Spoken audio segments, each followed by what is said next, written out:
বাগেরহাটের রামপালে নৌবাহিনীর স্টাফ বাস ও বরযাত্রীবাহী একটি মাইক্রোবাসের মুখোমুখি সংঘর্ষে বর কনে সহ অন্তত ১৩ জন নিহত হয়েছেন। বৃহস্পতিবার ১২ মার্চ বিকেল ৪টার দিকে উপজেলার বেলাই ব্রিজ এলাকায় খুলনা মোংলা মহাসড়কে এ দুর্ঘটনা ঘটে। এতে আরও কয়েকজন গুরুতর আহত হয়েছেন। নিহতদের মধ্যে ৪ জনের মরদেহ রামপাল উপজেলা স্বাস্থ্য কমপ্লেক্সে এবং বাকি ৯ জনের মরদেহ খুলনা মেডিকেল কলেজ হাসপাতালে রাখা হয়েছে। আহতদের খুলনা মেডিকেল কলেজ হাসপাতালে ভর্তি করা হয়েছে। প্রত্যক্ষদর্শীরা জানান, মোংলা থেকে ছেড়ে আসা নৌবাহিনীর স্টাফ বাসটি রামপালের বেলাই ব্রিজ এলাকায় পৌঁছালে বিপরীত দিক থেকে আসা মোংলাগামী মাইক্রোবাসটির সঙ্গে মুখোমুখি সংঘর্ষ হয়। এতে উভয় গাড়ির সামনের অংশ দুমড়ে মুচড়ে যায়। ঘটনাস্থলে কয়েকজন নিহত হন। নিহত কনে মার্জিয়া আক্তারের মামা আবু তাহের জানান, বৃহস্পতিবার দুপুরে খুলনার কয়রা উপজেলার নাকশা এলাকায় আমার ভাগ্নি মার্জিয়ার সাথে মোংলা পৌরসভার ৮ নম্বর ওয়ার্ডের শ্যালাবুনিয়া এলাকার বাসিন্দা আব্দুল রাজ্জাকের ছেলে সাব্বিরের সাথে বিয়ে হয়। বিয়ের পর বরযাত্রীদের নিয়ে মাইক্রোবাসটি মার্জিয়ার শ্বশুরবাড়ি থেকে মোংলার উদ্দেশ্যে রওনা দেয়। পথে রামপালে পৌঁছালে এলাকায় দুর্ঘটনাটি ঘটে।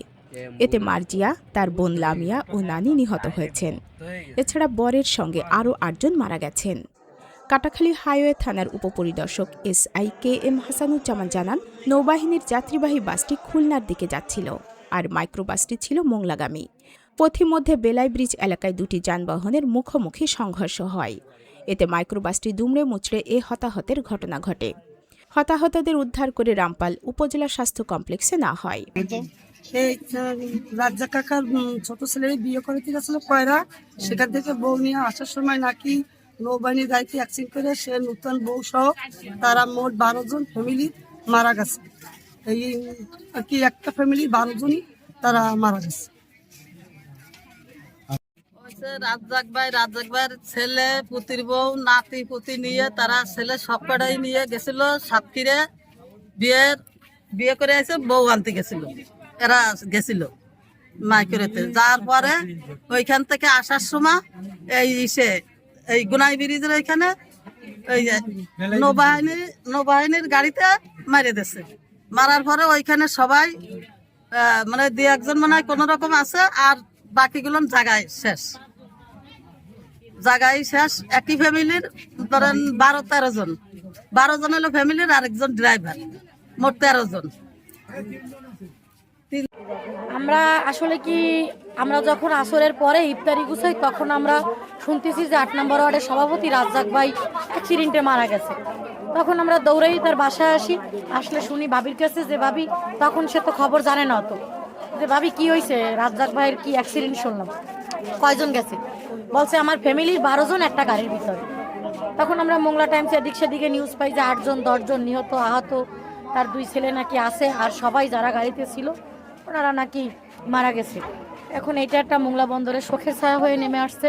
একটা পরিবারে যদি এতগুলো লোক মারা যায়, সেখানে তো আমাদের আসলে ভেঙে চুরে পড়ছি। এখানে কিছু বলার নাই, আল্লাহ তাআলা যা করে মঙ্গলের জন্য করে। এখন আমরা শিওর খবরটা পাচ্ছি রামপাল এখান থেকে মোংলা থানা থেকে ওসি দারোগা গেছে, ওখানে খুলনায় লোকজন গেছে, লাশ নিয়ে আসবে, হয়তো বা ১-২ ঘন্টা দেরি হবে, আসলে আমরা বুঝতে পারবো। কিন্তু তাদের পুরো ফ্যামিলি ওই গাড়ির ভিতরে, ছোট বাচ্চা শুরু করে নাতি পুতি সব ওইখানে।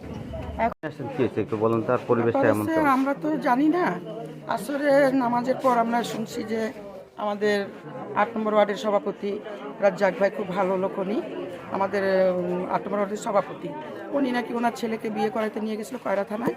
ওইখান থেকে আসার সময় বাবু বাড়ি সম্ভাবনা ওইখানে এসে উনি একটা অ্যাক্সিডেন্ট করেন এবং তার পরিবার সহ নিহত হন। তা এরকম দুর্ঘটনা আসলে আমরা শুনিনি। আল্লাহ পাক কি মনে করছেন, কিসের জন্য এই ঘটনাটা ঘটলো, সেটা রব্বুল আলামিনই জানেন। এই কথা শুনে আমরা সবাই তার পরিবারের কাছে আসছি। তার স্ত্রী ঘরে অসুস্থ হয়ে পড়ছে, কান্নাকাটি করতেছি, এলাকাবাসী আবার তাকে সান্ত্বনা দিচ্ছি। সান্ত্বনা আর কী বাই দেবো, যা হওয়ার তো হয়ে গেছে, যে যাওয়ার তো সে চলেই গেছে। কি অবস্থা একটু বলেন। আব্দুর রাজ্জাক আঙ্কেল, উনি হচ্ছে আমার বন্ধুর বাবা, আলামিনের আব্বা। তাই শুনছি যেন সপরিবার সেই শুনে আমি আসছি। আমি বন্ধুরে ফোনে পাই নাই, এখানে এসে শুনলাম তার ফ্যামিলির ১৩ জন মারা গেছে। আসলে এটা হৃদয় বিদারক ঘটনা, মোংলার ইতিহাসে এরকম শুনে আসলে কথা আসতেছে না। আসলে কী বলবো, আমার বন্ধুর সাথেও এখনও আমি কথা বলতে পারি নাই, মানে আসলে ওর সাথে কথা বলার ওর ফোনেও পাই নাই। এখন এই যতদূর শুনছি আমার বন্ধু আলামিন আছে, বাকি মানে ফ্যামিলি 13 জন মারা গেছে এতদূর শুনছি। এখন আমি ক্লিয়ার শুনি না। ভাই কি অবস্থা, কি শুনছেন, এখানে এসে কি দেখছেন? আসলে এটি আসলে খুবই দুঃখজনক এবং হৃদয় বিদারক একটি ঘটনা। মংলার ইতিহাসে একই পরিবারের এরকম 13 জন লোক নিহত হওয়ার ঘটনা শুধু মংলা নয়, আমার মনে হয় তথা বাংলাদেশের কোথাও এরকম আছে বলে আমাদের মনে হয় না। তো আসলে উনি আমার খুব প্রতিবেশী, স্থানীয় ওয়ার্ড বিএনপির সভাপতিও ছিলেন, উনি যথেষ্ট ভালো লোক ছিলেন। তো আসলে যতটুকু জানতে পেরেছি এখানে এসে ওনার ছেলের বিয়ের জন্য উনি খুলনার কয়রায় গিয়েছিলেন। সেখান থেকে উনি ফেরার পথে রামপালের গুনাই ব্রিজ নামক স্থানে সড়ক দুর্ঘটনার শিকার হন এবং একই পরিবারের তার 13 জন সদস্য নিহত হয়েছেন। সেখানে নতুন বধূ রয়েছে, নতুন বর রয়েছে, তার 4টি নাতি রয়েছেন এবং ওই নববধূর সাথে আসা তার 2 জন শুভাকাঙ্ক্ষী আত্মীয় রয়েছেন এবং এই যে রাজ্জাক যিনি মারা গেছেন তার 2 সন্তানও রয়েছেন। আসলে এটি মংলাবাসীর জন্য খুবই হৃদয় বিদারক, পুরো সমস্ত মংলা শহর জুড়ে একটি শোকের ছায়া নেমে এসেছে।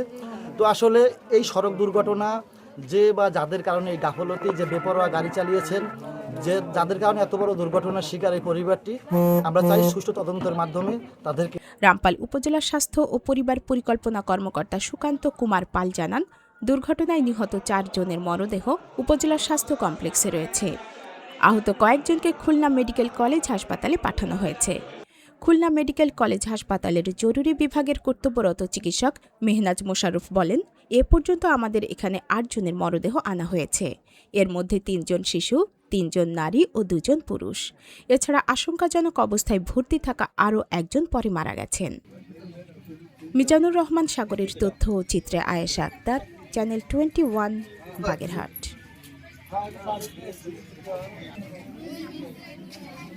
না